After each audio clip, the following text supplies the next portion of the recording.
Hello, Detroit and the world. Welcome to a very special episode of Authentically Detroit, broadcasting live from the Audio Wave Network studios on the Lower East Side here in the city, powered by the Eastside Community Network and sponsored by none other than the Ford Foundation, now a content partner to BridgeDetroit.com. I'm Donna Givens-Davidson, and Orlando is on a much-needed vacation today, so I'm doing this solo, but not alone. We're joined by a special guest, which I'll talk about in a minute. But thank you for listening in and supporting our efforts to build a platform of authentic voices for real people on the east side of Detroit. We want you to like, rate, and subscribe to our podcast on all platforms. We drop a new episode every week, so be sure to turn on those notifications. Today, we are joined by an amazing new colleague, Darryl Earl, Director of Eastside Community Network Stoudamire Wellness Hub. Prior to joining ECN, Darryl worked for over 20 years in public service, with his longest stints in the Wayne County Prosecutor's Office and the Detroit Land Bank Authority, where he racked up numerous awards for his public service in the Detroit community. In addition to these service jobs, Darryl is also a comedian with over 20 years' experience, appearing at local comedy clubs like All Jokes Aside, Coco's House of Comedy, One Mic Stand, Tiffany's Comedy Club, Mark Ridley's Comedy Castle, and Yuck Yuck's Comedy Franchise in Ontario, Canada. He has TV credits that include Robert Townsend, Partners in Crime, and BET Comic View, or what is it? That's Comic View. Comic View. Okay, somehow I did not type this out correctly. He has performed with Lavelle Crawford, Last Comic Standing, Chris Porter, also Last Comic Standing, Mike Bonner, Def Jam, Bay Area competition winner, John Panette, Comedy Central, Colt and Coco, Clear Channel Radio. Darryl, welcome to ECN. You're one of our newest staff members here. Yes. And welcome to Authentically Detroit. So glad I finally made it to the podcast studio. Yeah, I know, right? We tried to get you before, but you were on your way out of town taking your daughter back to Cornell University, right? Oh, yes. My daughter's a junior at Cornell University. So I know you are proud of that, and your pocketbook is also expressing its pride by sharing all of its resources, right? All of that. Yeah. Who'd have thought a kid from a 2.5 GPA from Mumford High School have a kid at Cornell? Well, listen, that's what's supposed to happen. You pass it upwards, and you pass it, and actually you married really well, didn't you? Well, yeah, she's pretty smart. My wife's a PhD candidate, so yeah. I don't know. Look, I got a thing for smart people. No, listen, you are like one of the cutest couples I know, and it's so wonderful. How long have you been married? We've been married just a little bit over 21 years. 21 years we've been married, man. And my wife is my best friend. Yeah. Yes, because she told me so. So, but you know what? Yeah. You just love to see it, though. Black love, and it's not just new black love; it's long-standing. You've been able to raise children. I know marriage and life. And part of the way you deal with marriage, though, is through your humor, right? Absolutely, because she's the funny one. Like in social situation, she is hilarious. I would love to I'd love to see you all be funny together. I'm going to have to arrange that somehow. Oh, yeah. And I would love that, too. It could go off the rails. Now, we've been married 21 years. As a matter of fact, you sit down. I want to hear from her. She's got some jokes, I know. Okay. Yes, but I love it, man. I love my wife. I love my life. And so I'm so proud of my children, man. My last one is 17 years old. He's a senior this year, so thank goodness he is on the clock. As a matter of fact, we have a year-long Ed timer in the hallway, count down his days. He's got one in his bedroom counting down his days, too. You're looking forward to him leaving, but I think he's looking forward to it even more, right? Do you remember those days when you were, you said he's a senior? Yes, he's a senior. Oh, yeah. Do you remember being a senior in high school? Maybe it was just me, but I had a calendar, and I just had, every day I was marking off, and I was at some point just living in the future. It was hard for me to do anything right now because I was so ready for next stage. Yeah. I could. I remember those days because, at that point, a kid is like, irritating to like try and parent because they're like, I'm ready to be on my own. I'm like, no, you're not. And I remember that day, it's like, I hate this house. Yeah. I can't wait till I leave. Anytime you got mad, that script would be running through your head like, I cannot wait to leave this house. Yeah. Then I'll be like, look, the next week, like, Mama, I need $20. Then you get out there on your own and you miss the protection and all of that. It's like, wait a minute, I have to buy toilet paper? All of that. I thought that was free. I went through all of those stages and thought, you know, God bless my mother, man, because she did it all because she was a mom-dad. So, you know, she was tough, she was loving, but, you know, she's a mom-dad. So she really couldn't, like, you know, put a whole bunch of mommy stuff on a teenage boy because I wasn't the most disciplined young man. I'm shocked. You know, because the thing is, though, people say that women cannot raise boys to be men, and that's so untrue. I agree. That is not true. People can raise children to become responsible, loving, giving adults. It may make it harder, and you may need to expose people, but mothers like your mother, mothers like my grandmother, remind me that women always have had to do that sometimes, whether they lost a husband to, death, early death, or whether they got divorced and the husband stopped coming around, or whatever things took a man out of a child's life. Yeah. Let's give honor to those mothers like your mother who raised a young man and did not pretend or did not believe that she did not have what it took. Absolutely. Don't give up on your sons' mothers, right? Absolutely. And thank God for the village because, you know, we grew up in an era where, you know, the village like sold into kids that wasn't theirs. And, you know, that was one of the things that really kind of drove my work and my passion. It's like, look, sow into people so you never know what happens when you plant a seed. You may never see that seed grow, but you know you planted it. You're taking my lines. Oh, sorry, my bad. Give it back. Yeah, that's yours. Yes, exactly. I invented this concept. No, I totally agree with you that you never know what happens to a seed. And a lot of times you plant a seed and you figure it's wasted, right? It's not your job to determine what happens to that seed after the fact. So I absolutely agree with you. And it is absolutely the village's responsibility. The village is still here in so many instances. There's so many wonderful people out here. You know, all of the coaches, all of the people who stay after school with kids. There's so many wonderful people still on the block. And we have them on the east side of Detroit. So hats off to them. Darryl, how was your Labor Day weekend? I'm a little bit jealous, so I'm afraid to ask. Tell me what you did. It was not that exciting, but we spent the weekend at Milliken Marina, right next to the Aretha. A bunch of my boater friends, we rented slips for the weekend, and we stayed down there at Milliken Marina with our Milliken boat owners. And it was a wonderful group of older boaters. I like older boaters because, you know, they're responsible, they're mature. You know, there's no twerking. I mean, one lady tried, but she had hip replacement, so she had to cut it short. But we had a great time. It's always good to have fellowship with folks with like minds, man. Define older. So older, I'm 56. Some of us are, okay, go on. Yeah, I'm 56. So the older folks over there, like, 72 and lower, you know. Remember when you were 26 and 56 was older? Oh, my God. What? Oh, my God. 50, I was like 50, anything at 26, like, bro. Ooh, they're so old. I thought 50 and up, like, you always had, all your shoes had Velcro. I'm like, you old.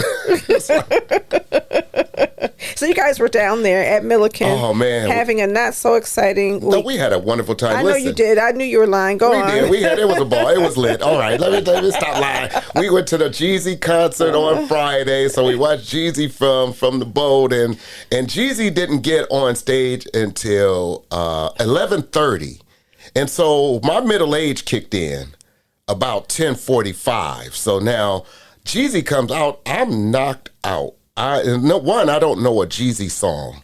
And you know how So you went to Milliken with a bunch of people older than you to go see Jeezy. Man, that sounds like a great plan. The entire boat was like, hey, the captain woke. It was hilarious, but it was a beautiful night on the water, and we had a great time. fish fries and barbecues and just having a good time. We actually took advantage of the river walk. And, the river walk is beautiful.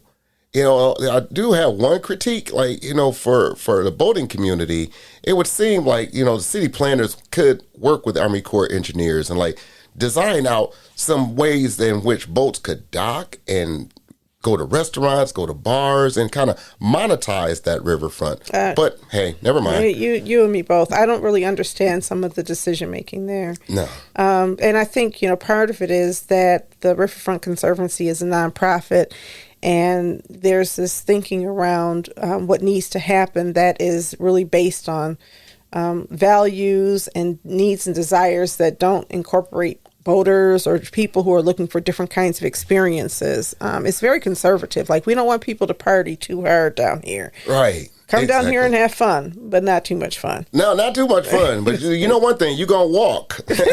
You are. I love the Riverwalk. It's one of my favorite places. It is beautiful. I actually prefer, the DeQuinder Cut is my favorite part of that whole community. I love the DeQuinder Cut. So yeah, to say that the DeQuinder Cut has this hints of Detroit creative culture in it. And so these splashes of graffiti art on the walls and this crazy lighting, and it's kind of got a vibe of its own. And I love that, it's got an organic vibe to it. I like stuff that is organic, this manufactured culture is just, that just doesn't really fit the vibe of the city. All right. In a lot of instances, for some, that's their thing. But what's manufactured culture? Let's see, hops farms and beer gardens, and it's nothing not to knock it, but kind of massage that into the fabric of the existing community. A lot of things that I see development wise kind of parachuted in and hey, community, it's here. I'm not against bike lanes, but we looked up and there was bike lanes everywhere. And they're not well designed. And so they have bike lanes. I don't know if you've noticed in front of our office, there are bike lanes, but they're redesigning Connor. And there's going to be some weird stuff on the other side. I still don't understand what's happening when I drive down Kercheval. I know it's probably good, but I don't really understand it. Maybe they need to send owner's manuals or resident manuals so we can understand how to use all of these new byways, because it makes no sense to me. What I see is that the bus stop is going to happen, and there's going to be a bike somehow near that bus stop, but I'm not sure how it's going to work. And I think that's where you have participatory design, where people in the community can lay out their values. There's nothing necessarily wrong with the beer garden. People actually go to the beer gardens and things like that, but it's which people and who are we designing Detroit for? The beautiful thing about the Riverwalk is everybody's there. Yes. At the DeQuinder Cut, everybody's there. It doesn't feel as though maybe there was an intention to attract one type of person, but you got a whole lot of people there, and they're all occupying the same space and, coexisting. I don't see a lot of conflict whenever I've gone down there. So it's a beautiful Detroit experience, but I agree with you. It could be more fun. There's two issues. One, it could be more fun, and two, parking. Yeah. So you didn't have difficulty parking your boat, but unfortunately I arrived by car, and it's a little bit more difficult. Yeah, extremely challenging. Yeah. Extremely challenging. But hey, I give them A for effort, but that's about it. Well, I just think as we move forward, inclusive planning has got to be our pathway forward, and we've got to demand it. It's one of the jobs that ECN tries to take on, and we're going to continue taking that on and saying, as you plan out our community, talk to us and include us, not just as passive recipients, but we've been planning around here for a long time, and we have ideas of things we want to see, like many other people. So, that was your weekend. So mine, the exciting thing I did last weekend, we were just kind of chilling. I don't know. We didn't really do anything terribly, exciting. We went for a bike ride. We had actually Warren Connor reunion. Oh, that's awesome. Eastside That had to Network be wonderful. Is Warren Connor, and so several of us went to Maggie's house and, had a great time just really interacting with each other and, teasing Maggie a little bit, because she brought us all together and she supervised all of us, everybody in that room at one time. But it was great fun. It was a potluck, and it was great. So really I know you had to share, the trajectory that Eastside Community Network is on now, and curious, what are their thoughts about that? Well, several of to come to Warren County is really hard to get away. So Angela's one of the founders. She was the deputy director when I started working here in 1993, and she's our chief operating officer right now. Mm-hmm. Mark Owens was on the board when I started here in 1993. He actually replaced me as deputy director for programs before leaving the organization, going to the Samaritan Center, and he's still on the board. Wow. Orlando Bailey. Well, you already know he is our co-host here. Yes. He worked at ECN, and then we let him get far away, so he's now on the board of ECN. And Darnell Adams used to work at ECN, and he's now on the board of ECN. So it's safe to say people weren't really surprised. Maggie is contracted to do a lot of the planning for the Stoudamire. We'll get into that in a little bit. Yeah. But keep your friends close. Absolutely. And I don't believe in keeping your enemies closer. I believe keep your friends close. And keep your enemies out. Come together. Hey, look, that seems to work real good. That's a sound advice. And look, if you're an enemy, why the hell would you bring somebody? But when you keep your friends close and you make friends and you connect with people and you try to do good, I think that your enemies don't find a pathway in. Yeah. They have to be invited in. So it was really a great reaffirming thing. I will say Danielle North was there, and Danielle is part of the planning committee for the Stoudamire. Charlonda Buckman was there, and Karen Brown was there. So we have all of these people who are not just, superstars at ECN or Warren County back in the day, but just superstars in general. And we talked about the fact that people used to call it Warren County University. And there are so many people in so many places in Detroit, people and don't realize came through here, who connected because we were all sort of given this shared vision of service. Maggie was a very demanding boss. That strikes me as odd. You're working with Maggie now, right? She was a very demanding boss, but really it was the kind of place where either you got really good at what you did or you didn't last a long time. So not everybody stayed, and a lot of people didn't stay, left, but stay connected. And so that was the real highlight of the weekend, other than watching the movie Respect. Oh. I really love that. Okay. I really love that. Detroit's own Aretha Franklin.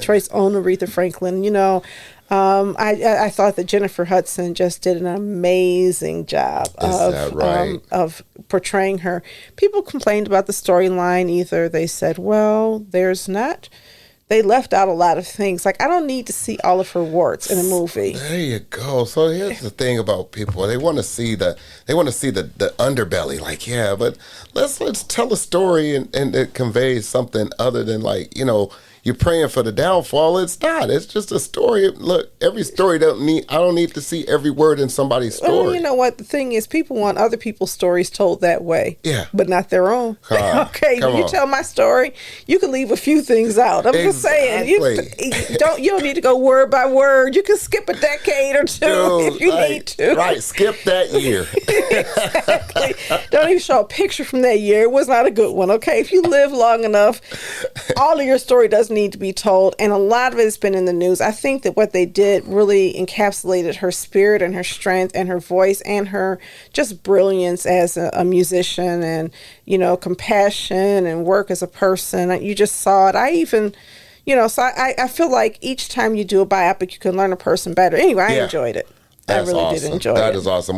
That's one of our must-sees. We want to see that. All right. Well, definitely see it, and I want to hear what you think about it. So, okay. So we have a new segment in Authentically Detroit. We tried it out last week, and it's called Hot Takes. We're not going to ask you to read over a newspaper article, but we want to talk about things that are in the news.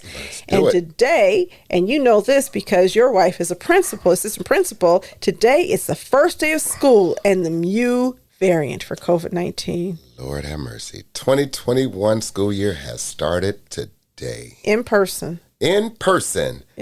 Mask or no mask. Well, some school districts, it's mandated. And thank goodness. And in Detroit, it is mandated. Yeah, please wear your mask. I don't understand, again, just the thinking like your liberty and your freedoms, that's you as an adult and you can make those decisions. But your children who aren't even eligible to be vaccinated at this point in time, why would you want your children to be at risk of exposure because it's a political statement. I think that the reality is that we have different factual information, and we're operating from a different set of facts. Some of them are real facts and some of them are invented facts. But, this disinformation campaign is so strong. There's no parent in America who says, I want my child to get exposed to COVID-19. Right. Okay. But what parents are operating out of is sometimes ignorance, where they've been told things like masks don't really prevent the spread of COVID. Yeah. Or masks are not necessary in school. Or other countries don't use masks. Why are we? Or children need to be able to look at the whole face of other people in order to be socially developed.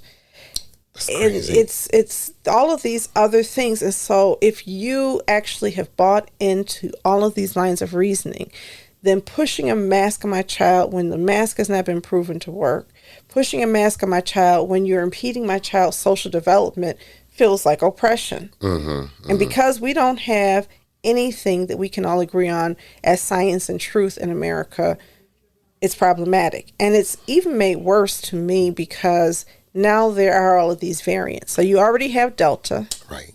And Delta's spreading like wildfire.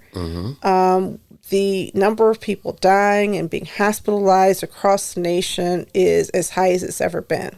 Yeah, I just saw them earlier today in the news program that Florida recorded like an insane amount of new cases and deaths in this last week. Yeah. Well, they still don't believe. There are people in Florida who still don't believe it's a problem.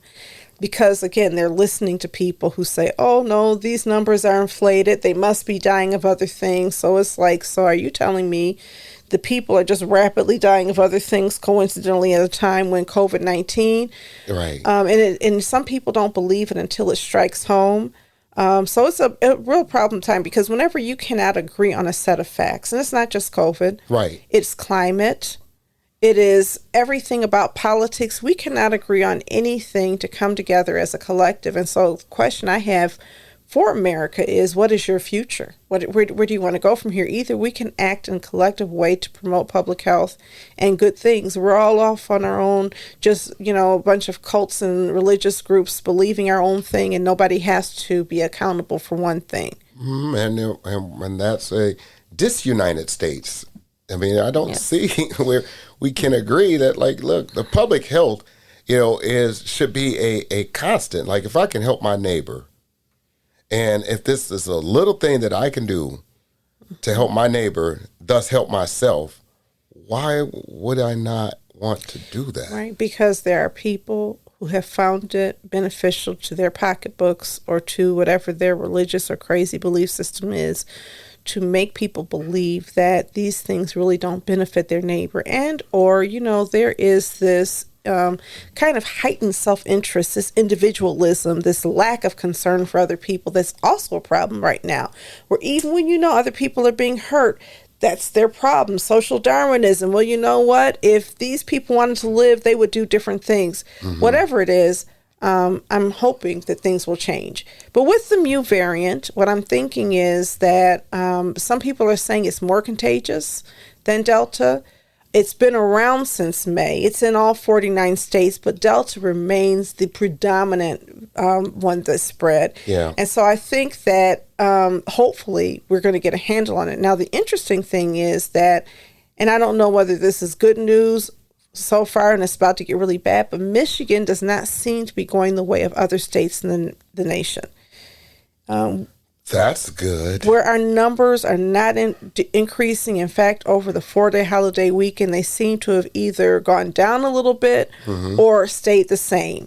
And, part of that is Michigan was the worst in the nation. Was that in February? Yeah, it was bananas in February. Yeah, I was terrified. Right. So we kind of peaked early, and I wonder if different states peak at different times. And if you peak, does it come back to you and you're going to peak again?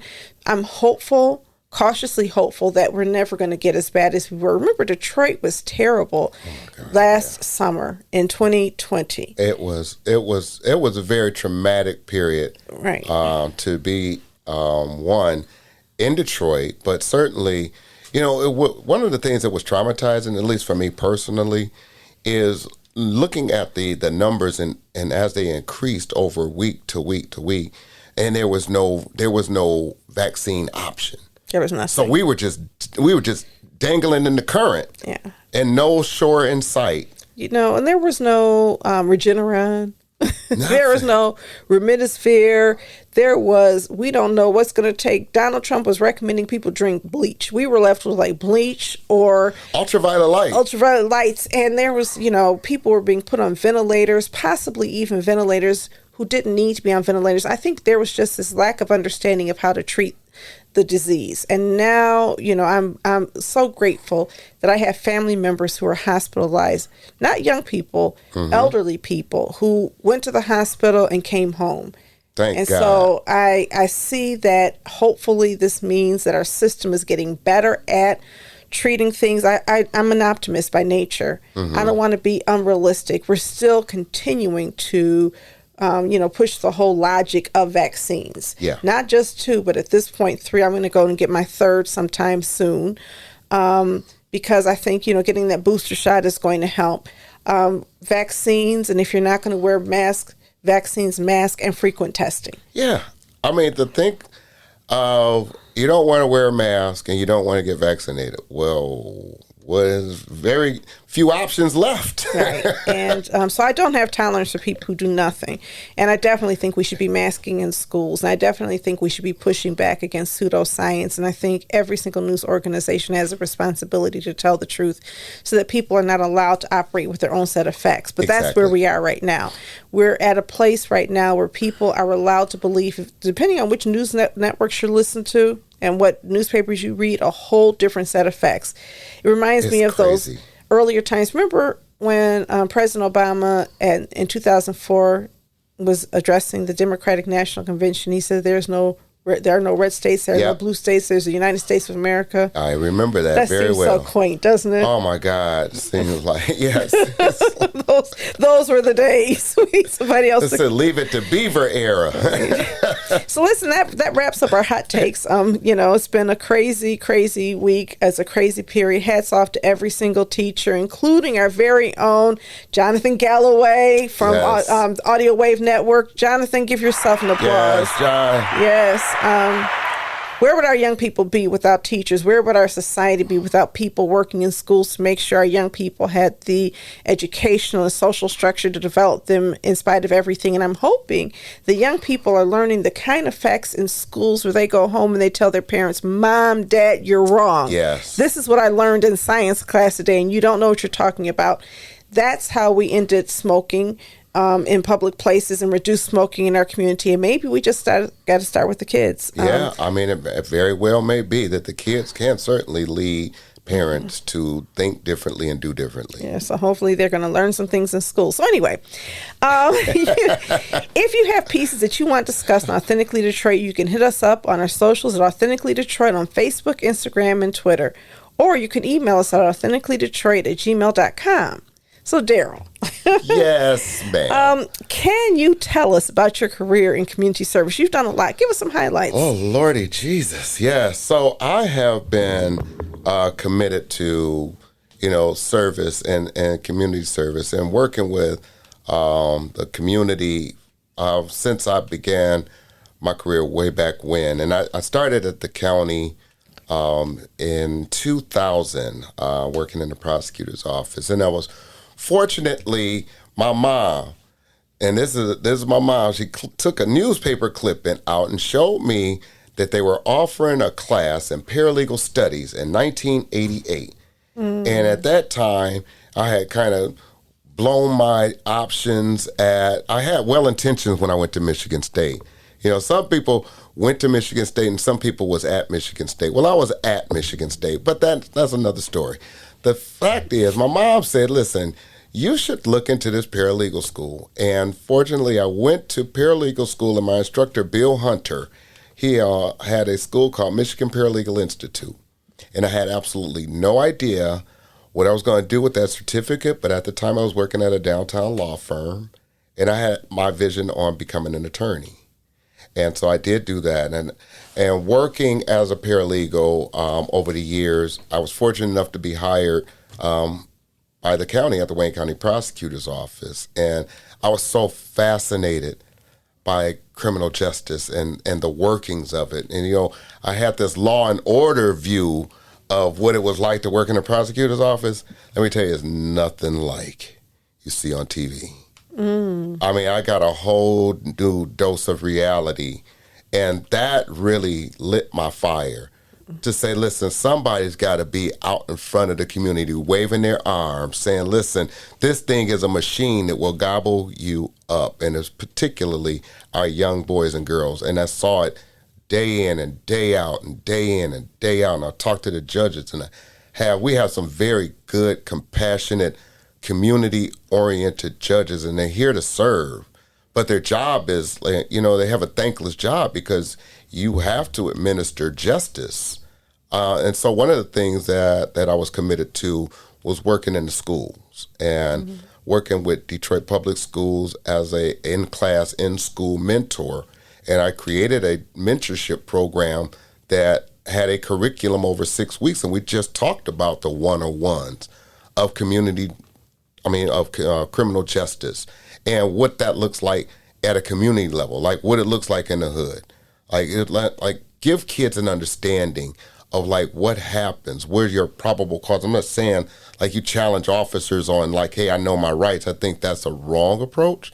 I think you should listen, comply, because you're not going to have court on the street.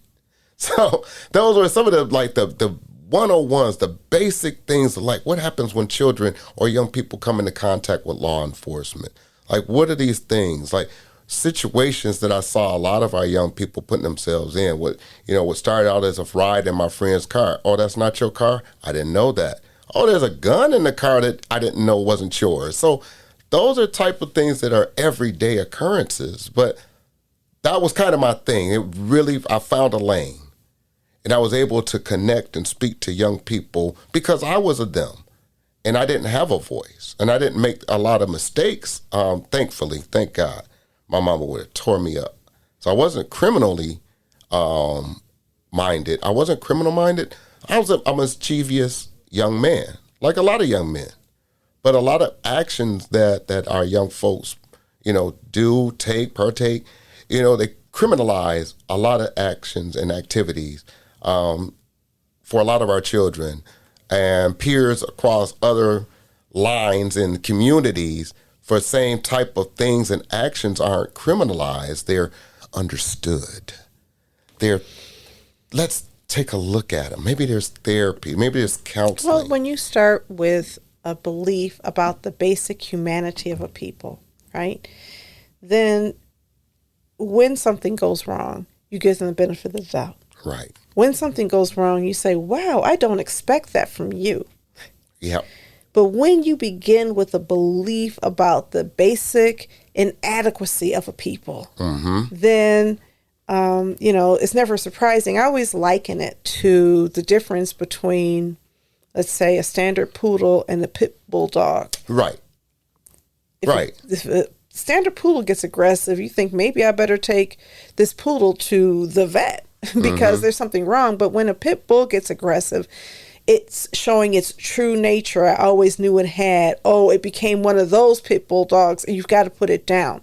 It starts with that. And culturally, Black kids are seen in the same way that pit bull dogs are seen, unfortunately, in our society. And that is inherently dangerous unless you do some things to fix them. And not inherently good unless you do some things to break them. Yep. So that's the difference, and especially Black male kids get seen that way. And that's the reason why in schools you have the imbalance on discipline. Black girl screams and she can be thrown out of school for having a bad attitude. A Black boy screams, same thing. But when a white girl screams, they say, what's wrong? Yeah, there's that. And it's not me. I mean, you can disagree with me, but the data will show you that there is an over punishment of Black kids in the exact same schools, white kids, sometimes for the same offenses. Yeah. And you saw that. I used to tell kids when I worked with them that if you are hanging out with somebody who has a gun in the car and they commit a crime, you committed a crime. Yeah. Right? Yep. If you participate in fighting somebody and somebody kills that person, Yep. you committed murder. Yeah. Even if you just threw one punch because you were part of the crime. That's the way the criminal justice sees young people, isn't it? That is exactly. In those scenarios, I mean, I had a case that illuminated those very things that you just said, and to show, like, these young folks serving life without parole, and they weren't even the actor. Yeah. They were in the presence, in the company of that actor, and the young man who was the actor pled out. Yeah. Or hired a good attorney and got out, yeah. right?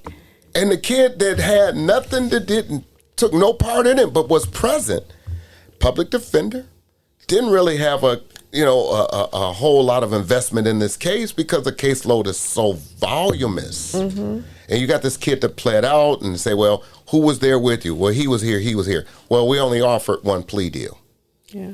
I mean, that's just a sad reality. It's grinding our community up like a meat grinder. And I was like, really, I took it personal to say, listen, if someone's going to sound the alarm, let me. Like some folks subscribe to, if I just reach one, I've done enough. That's a sad statistic to me. Mm-hmm. If I miss one, I could live with that. But if I only got one, there's something wrong with my whole approach. Right. And the problem is that's not you. It's the system. And so you find yourself trying to bail out a sinking ship with a coffee can, and it's like, wait a minute, it's still sinking. Did it ever feel like that? It always felt like that daily, and it was just crazy. So I think about those opportunities, like, what do we do to change those paradigms? One, understand what you're involved in. One, understand what's at work, the dynamics that are at work, the systems that are at work, and the systems that don't work. And is it that they're working for some and not others? Is the break in the system part of a larger larger narrative? So again, you start to think critically about, like, what are we involved in here? Mm-hmm. And so I had a political philosophy class at Wayne State, and one of the things that stuck out in my mind in this class, I'll never forget it. It's this thing called system justification. And system justification is really a justification for those in the in-group / power mm-hmm. to justify their actions to remain in power to those who are not in power or in that out-group, to justify the treatment or mistreatment of those in the out-group because, again, it poses no threat to those in the in-group. Well, that's the reason why so many people are fighting critical race theory, right? Because if, in fact, all of this is true, then I don't deserve my privilege.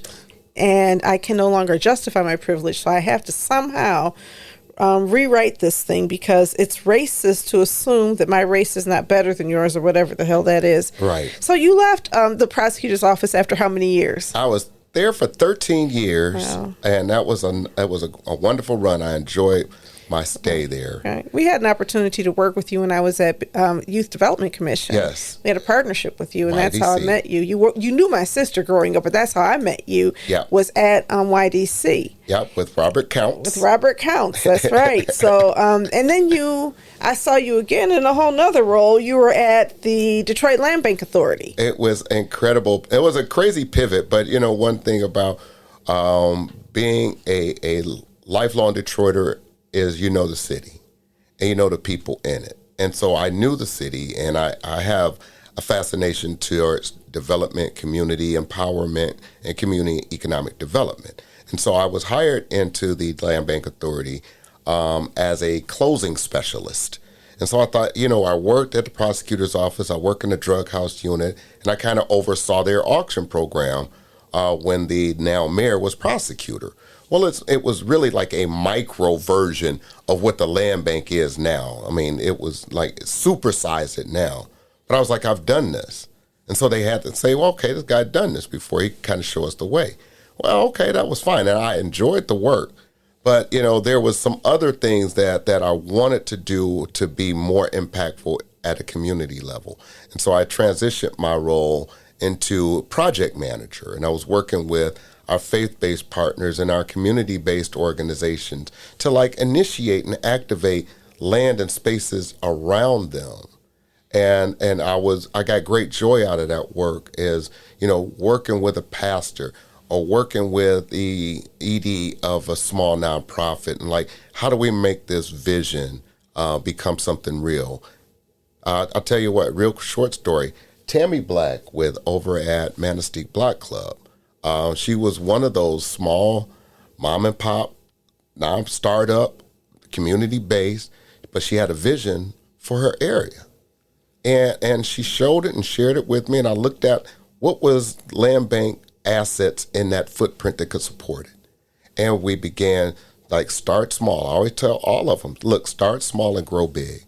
Well, Tammy did. She took heed to that. She started with two lots, and she grew it, and she got some grant funding. She did a project with Charles H. Wright Museum with their solar park project. So those are the type of things that I enjoy doing because I knew that it was going to have immediate impact and transformative impact at a community level. And so I really am like passionate about, like, let's improve what we have. Don't let people tell you that what you have and what you're sitting on has no value, and then you go for the banana in the tailpipe, and the next thing you know, that those same houses that they said were not worth saving and not worth salvaging, and now they're $120,000 to $200,000. Yeah. I looked at that, my grandmother's old house in the North End. It sold at the Wayne County Treasurer's auction for like $5,000. Guy bought it, lost it. An investment company came in and said, well, now the North End is kind of, catching fire. So now they're gutting that whole house. And as soon as that house is finished, it'll be a 2-family unit listed somewhere at like $150,000 to $200,000. Absolutely, at least that if it's a 2-family unit. And we're not really ready for that conversation in Detroit. So many people have given up and gone away, and they're chasing greener pastures other places. And if and when they decide they want to come back to Detroit, they are locked out because the communities are too expensive. And so people say there's not gentrification in Detroit because there's a lot of affordable housing. Well, some of those people need to go look at the kinds of housing that remains affordable and ask yourself, is that gentrification or not? Like, if the only homes that I would choose to live in are homes that are not affordable to the average Detroiter who makes less than $30,000 a year in household income. Mm-hmm. If the average home is not affordable to that person, that is gentrification. If the homes that are affordable are substandard in terms of quality, and I don't have access to the resources to bring them up to a livable standard, that is gentrification. And so we're seeing it in our midst, and the Detroit Land Bank Authority has the capacity to stop that. With all of this inventory, there's no reason why people don't have access to inventory, and why the Land Bank Authority is not working with the planning department and housing HRD to create housing that is affordable. But that's not a priority of the city right now. Have not seen that happen. Right. Have not seen it happen. And, part of it, and I say this just about every week, is how you evaluate success. If success is the maximum number of people, as many people, as when you maximize the affordability for people who live in your community and the quality of housing for the people who are here, that's one way of looking at success. Yeah. But if success is you're measuring the increased value of the property, that measurement is dependent on pushing some people out and bringing some other people in. Yeah. And then going back to your beer garden conversation, bringing in the kinds of amenities that those people you're trying to bring in are desiring, right? So if you ask a lot of young people or people in the community what they want, they might even say a basketball court. Right. Okay. But if you ask other people what they want, they may want a beer garden, and it's a whole different way of doing it. And by the way, you're not going to put a beer garden in the hood because you don't want those people drinking beer outside. Right. So that you get a ticket in here and some other place. It's like, oh, this is such a great place for us to do it. So there's also this, disconnect between who we want to be outside having fun with beer and who we think is causing problems because they're outside having fun with beer. See, and there's that part right there. Because you can't drink beer at Belle Isle. Right. unless you're at the DYC or in a private event somewhere. You just can't drink beer at Belle Isle, but we're building beer gardens anyway. So yeah. I want to move on because I really want to talk about ECN. Yay. And you coming to ECN. Yes, yes. And what brought you here, and what's it like? Oh, my goodness. Let me tell you something, guys. This has been an amazing ride, man. I tell you, God is real. So just to summarize, like what started this path is I was laid off from the land bank as a COVID layoff because we were working remote, and they had saw no need for a community relations department.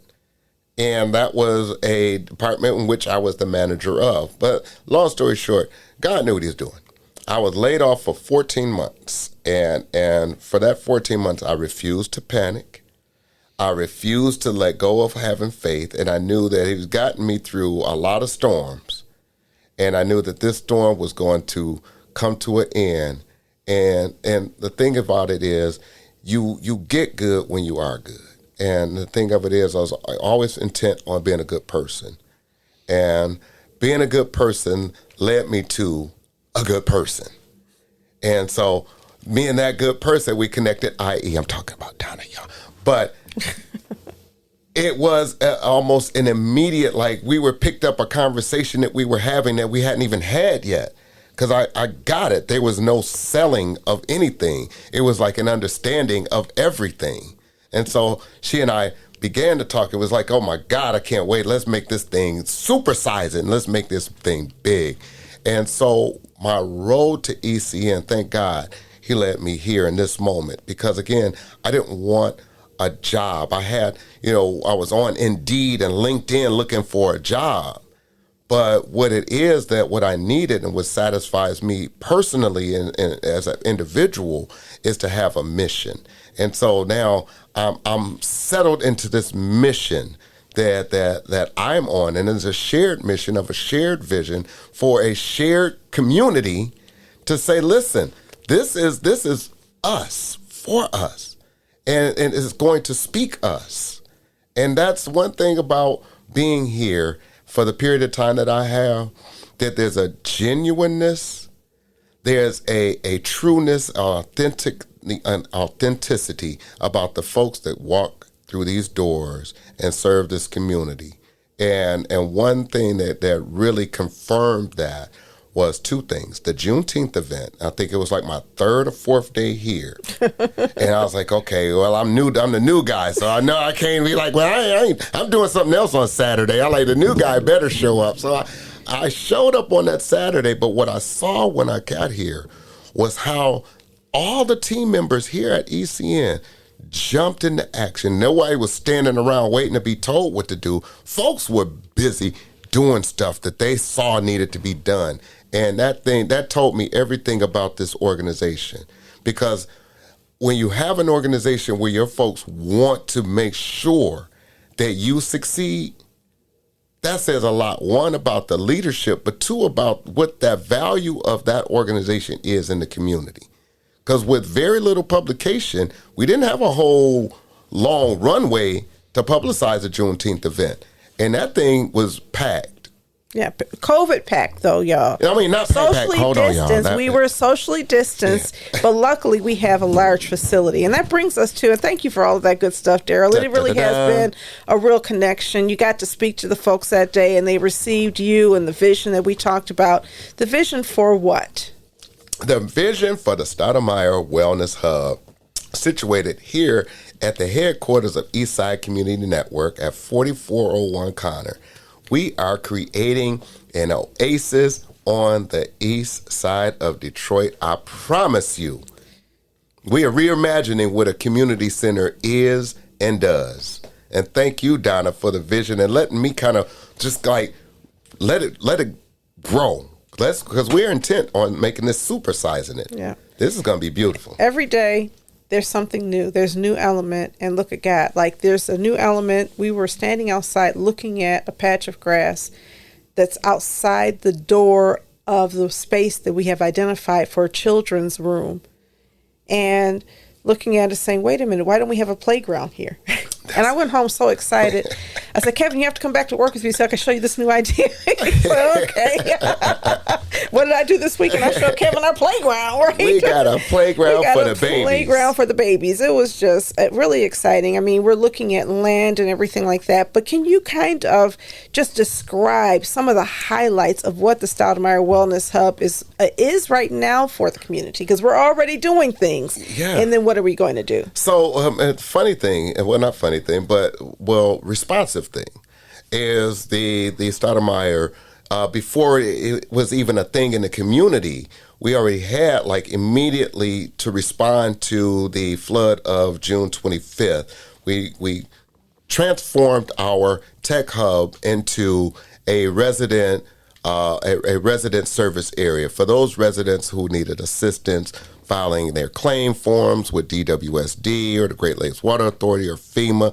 If you didn't know how to, we had staff on here walking you through it, helping you through it, but as a resilience hub. And see, the thing about the Stoudamire Wellness Hub is that it encompasses wellness in its many different forms. And part of that wellness is how do we position ourselves to respond to crises that occur in our community.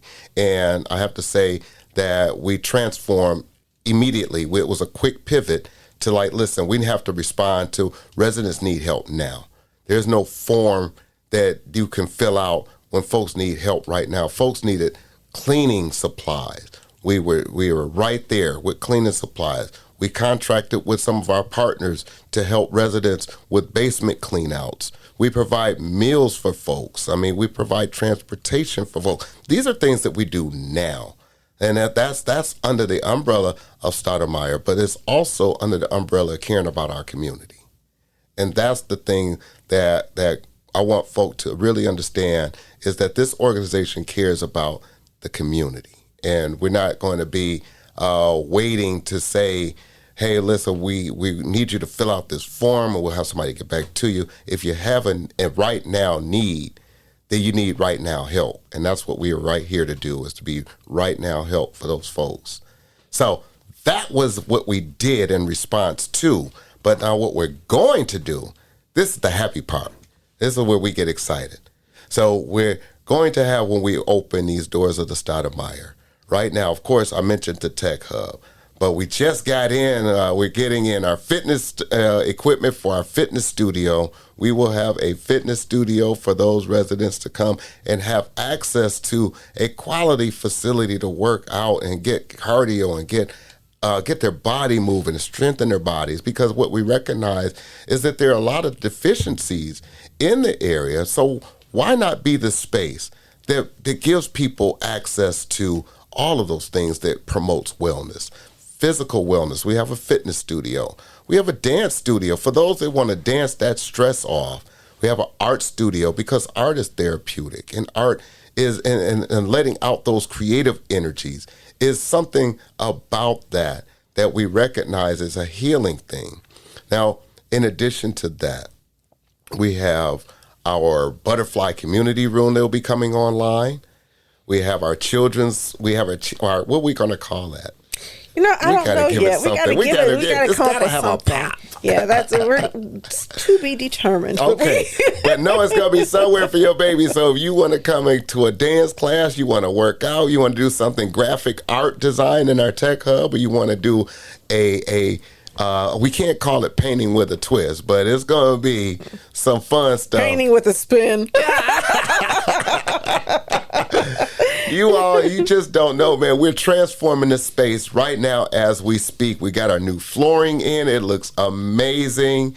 This is going to be a place that celebrates art, culture, wellness, community. I mean, this is going to be your house, y'all. Yeah. And I'm so excited to be at the very head of this. Yeah. So, we're excited to have Darryl here leading the way, because the vision was so big. It was just too big for me running Eastside Community Network to really give a lot of detailed attention to. How do you not miss out on opportunities to do good things? You can't be slowed down by your own availability. And so bringing in somebody who could just take it, run with it, and what he says, supersize that vision has been really exciting for us. I want people to also keep in mind that we are in the midst of so many crises and calamities in our community. It's not even funny. Mm-hmm. We're dealing with COVID-19, Mu, Delta. Somebody said we're going to have the whole Divine Nine soon. So, if we don't Lord do something serious, we're in trouble. And we need to figure out how to get our health together. We need space for people to get vaccines, testing, correct misinformation, be a source of truth that people can trust so that you don't have your own facts. Yes. There's really only one set of facts. And you don't get to own, they say you're entitled to your own opinion, but not your own facts. But unfortunately, there are many things that are being perpetrated as facts in our community right now. And so I'm trying not to be judgmental in the fact that some people are believing these things, because being judgmental doesn't really help anything. Right. But we've got to try to rein this in. So that's one aspect. And we do have plans. We've made partnerships with the health department in our events. They're going to do rapid testing. Yep. They're going to be administering vaccines. And we're doing something new where we're going to be rolling out, we're going to be rolling out consultations before vaccines. We're working with the Detroit Health Department, Henry Ford Health Systems, and also medical students at Wayne State University, Healing Between the Lines. Amazing young people. And, oh my goodness, I'm so excited about that partnership. So that's just one of them. Some of the other things that keep in mind that we're dealing with these heat waves. Yeah. And we may be at the end of the heat waves for 2021, but the heat wave problem is not just I'm hot and I'm uncomfortable. Mm-hmm. We had an event here the other day, and I was really hot and really uncomfortable, and I could not wait to come inside into the air-conditioned space to cool off. I was sweating so hard, the whole back of my dress was wet. And you weren't even moving. No, I was just sitting there, and I'm just wet. And so luckily I was wearing a black dress, and nobody could really see it.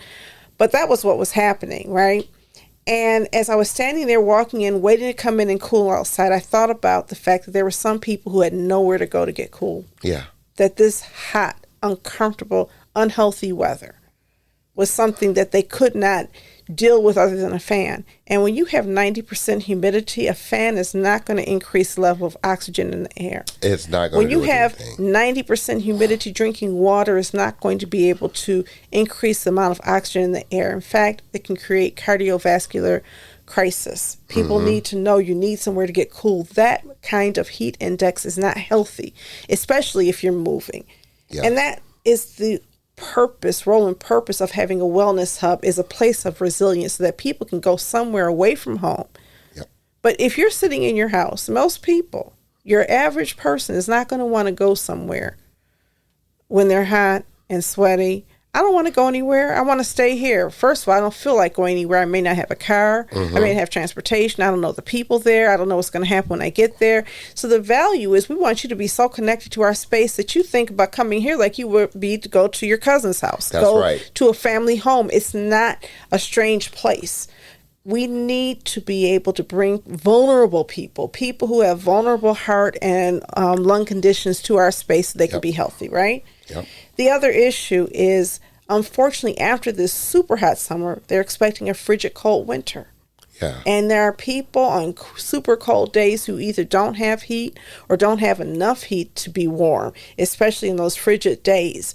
I don't know if anybody remembers a couple of years ago where people were asked to turn off their heat because there was so much draining of the gas or something like that, that there was this feeling that if people don't lower their temperatures or turn off their heat for a while, nobody's going to have heat. Do you remember this? I think it was 2018, the winter of 2018. That was a brutal winter, and I remind that. And it really were like folks like, set your thermostats. If everybody set them to 65, that it won't be so much draw on the grid. Right. And, 65 in some people's houses. So the idea is that we want to create a space for people to come here.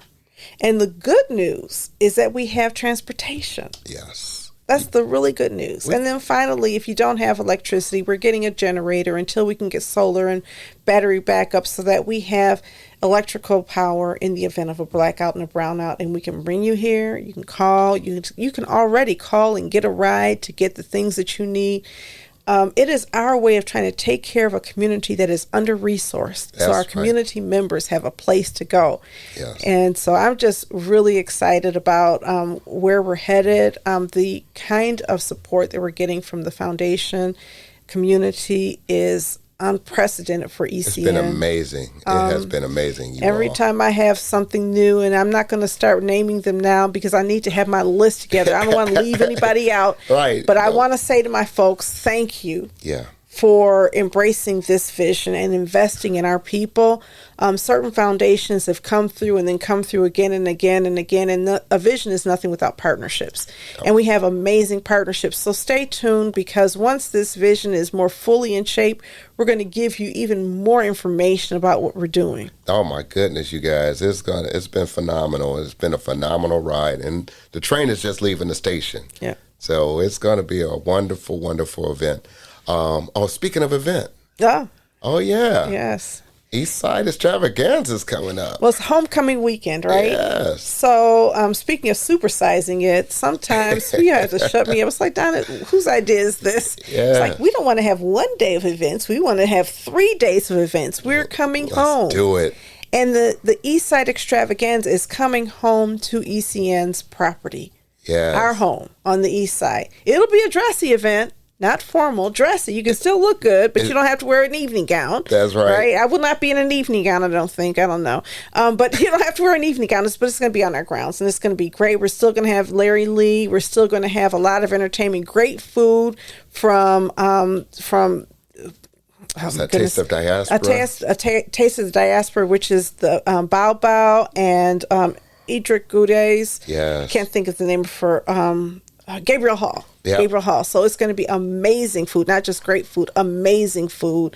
We'll have drinks. It's going to be fun, dancing, an opportunity for you to really connect. And also we're going to have rolling out our first art exhibition by John Bunkley, who has about amazing 40 artist. pieces of art that we're going to be on display here for that weekend. On Saturday, the Eastside Family Fest. If you're an Eastsider who has been connected to Warren County for a while, you might even remember the Eastside Family Fest that used to be at Pingree Park. Yeah. But this year we're going to have DJs. It's going to be, some house music.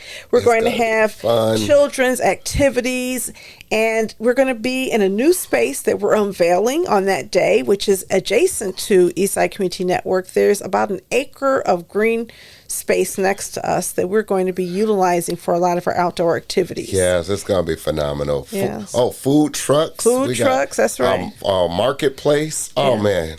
Game. We're going to have some video games for teenagers who don't want to leave the house. So our intent, now in order to come, you either have to be vaccinated, have a recent negative test result within 2 days, or we're going to have rapid testing that day so that if you get your rapid test negative result, you can come in. Yeah. If you're positive, we know where to send you. And we're going to give you a care kit. We're going to have masks and COVID care kits that we give to everybody. And people will be masked up while they're out here. Yeah. That's on Saturday. And on Sunday, it's our memorial prayer picnic. Yep. So we'll have open it up with libations from Akibalon. Can't wait. I love Akibalon Village. Oh, my goodness. Akibalon Village is so amazing. And so really in libation so we can recognize the people that we've lost. Prayer from local clergy who are going to help focus us. Some song along with that prayer for some gospel music, a little bit of that. But then after that, picnicking with your community. And we're going to have karaoke. Yeah, yes. Community karaoke. So if you can sing, come on. If you can't sing, come on. We need somebody to laugh at. If you can't sing, we really want you to join us in listening to those who can. Like, you will never see me go anywhere near a mic. No, if you can't sing, but you think you can, welcome. But if you know you can't sing, you don't have to feel obligated. Yeah, unless you want to. Unless you want to. Like I said, Anyway, like I know I can't sing, so I'm not going to even pretend that I can. So, yeah, that's one of the exciting things that we're unveiling. We'll talk a little bit more about that next week. Tickets to the extravaganza are on sale, but Saturday and Sunday are free of charge, thanks to a generous gift from Huntington Bank, our title weekend sponsor. So Huntington Bank has made 2 days free, and 1 day you pay for a sit-down dinner. And, of course, at dinner, you have to be fully vaccinated to sit at the table and eat with us. That's right. Yeah, so. But, man, it's such exciting times here at Eastside Community Network, man. I cannot wait until the extravaganza weekend, the homecoming weekend, all the festivities. But more importantly, I can't wait to see you walk through the doors of the Stoudamire Wellness Hub. Yep. So I want to thank you, Darryl. This has been great. I feel like we have this conversation every day in the hallway, and now we're on Authentically Detroit. Right. But if you have topics that you want discussed on Authentically Detroit, you can hit us up on Facebook, Twitter, and Instagram at Authentically Detroit, or email us at authenticallydetroit@gmail.com. So, shout outs in closing.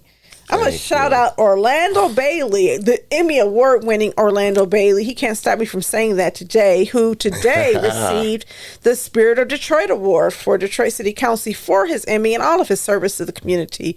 Well deserved. Very well deserved. Young man with the star is rising, young man. That's right. And, we still claim him, Darnell Adams, at his first day at Rocket Community Fund as the executive director or president. I don't know your exact title, Darnell, but Darnell, you are the man. You are a bright, rising star. Superstar. Right. And, he came through here. He's on the board of ECN, worked with you, Darryl. Yes, he did. And has just been nothing but a shining light on the East Side, having helped start the East Warren Development Corporation, where they're developing Warren Avenue, and just bringing his gifts to our community through Invest Detroit.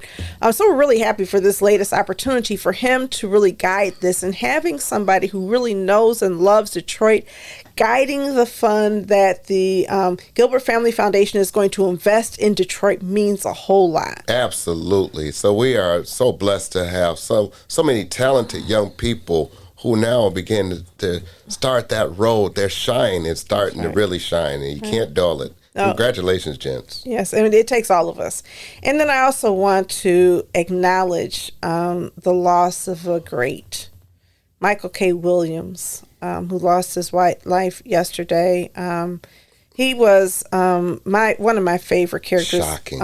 In The Wire. Omar was one of the most memorable characters in The Wire, somebody who gave the whole show heart. Man, what? Yes, he was a phenomenal actor. Yes. Phenomenal. And from what I'm reading, an even better person. It's great to have somebody who has great skill, and then you read about them and it's like, ooh, didn't want to work with him, but all of the people who worked with him absolutely loved him. And so he was as lovable off screen as he was on screen. It takes a whole lot to make the scariest dude on a show be lovable, and you're like sympathizing with him, like, oh, you're connected. He's got the shotgun. Shot your face off, but I like that dude. Right, he's whispering "The Farmer in the Dell." You'll never hear that song again the same way. He was able to do that and bring that to life, and he was one of the first people to really fill out and flesh out a gay character of strength. And he was a strong gay man, and I mean, they were very open about it, but not, unapologetic with that. Yeah. They showed him loving men. Yeah, and it was not like obnoxious and like not forced. It was just like, this was like a natural character, and it made it real. Well, and I don't know what you mean by obnoxious or forced. I mean, it was just like, how sometimes you like the writers of a lot of programs really over drizzle a character to the point where it's like, okay, come on, dude. Well, okay. We'll agree to disagree on that. Right. Well, I'm just because I think that the reality is that there's underrepresentation of so many people, and there's certainly underrepresentation of gay characters on television shows. He was a well-represented person, and I celebrate every time people are represented well, because whoever you are, you should be able to look in the world and see yourself represented as a whole person. Yes, and ma'am. what he was, he's represented as a whole person.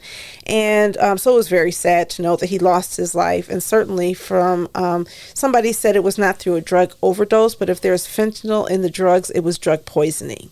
And I think that's a really important way to look at it, that, you know, if I intend to take one drug and you poison it with something else, that's not what you call an overdose. Yeah. And I kind of hear that's what's happening. Whatever it was, we will miss you. We honor you, Chalky.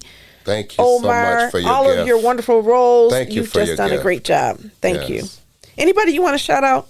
Well, I got to shout out to my wife. Today was her first day as a principal at what's her school? It's in Pontiac. Harrison Elementary School. It's very first day. Oh, so she's got a new job. Yes, she's now a principal for very small K through 5. So she's principal for the baby. So she loves it, man. So proud of her. Shout out to my wife. Shout out to her. I didn't realize that she had that new job. That's wonderful. Yeah, God is good, man. It's winning season, so I'm going to enjoy winning season while we're winning. So you guys were celebrating yesterday. She was just trying to get in this past week in a last gasp before she got real serious. It's serious, but so thankful for the opportunities that we've both been presented with, and I hope to continue to grow and grow and grow. And Donna, I'm a ride or die with you. No matter, you got me now, so we riding or dying. We gonna hit it. We're gonna ride. Listen, we're gonna ride and fly. There we go. Ride and fly. I'm really excited about that. I just want to shout you out, JG. I'm so excited about your role. I want to shout out Nicole Perry, who is our Chief Administrative Officer. Nicole has been making it happen, and she sent me one more email this weekend for what was happening in the building. I'm like, girl, do you sleep? Nicole has so many things going on. She goes hard. Shout out to Morris and Otis, who are painting our space right now. We've got great people. I want to agree with Darryl. We have great people with purpose.